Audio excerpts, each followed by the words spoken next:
Sergeant Paul Lennon joins us once again. When it comes to Rail Safety Week, it's even about just the education piece, interacting with the community, which we actually saw you just doing with a young man on his way to school. So tell us about that component.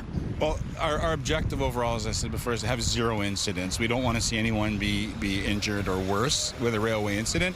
So education is absolutely the most important part of our job.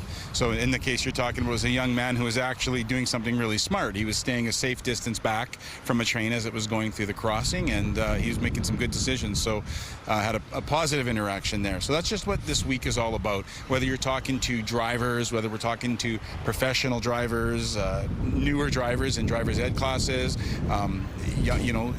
young kids, high school, everybody could do with a little bit of education and just some reminders about being smart and being safe when they're in and around railway infrastructure.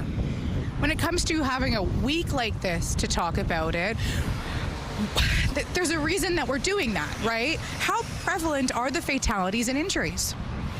Well, they're prevalent. We had 261 incidents in Canada in 2024, which, and there was 68 fatalities and 58 injuries. So those are concerning numbers because our objective is to get zero.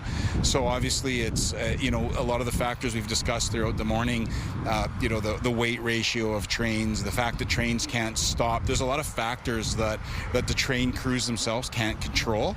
So that education component is huge. So people know not only how to be safe when in and around the railway, but when, to never trespass, to avoid it, to plan when you're traveling, to make sure that if it's a cold winter day and you have to get to the store, plan your way around that railway property. Don't take chances, don't cut through, don't climb through a train, just stay away from the property. If we don't have anyone trespassing, then we're not going to have trespassing incidents. And if people respect the laws at railway crossings, then we're not going to have any crossing incidents.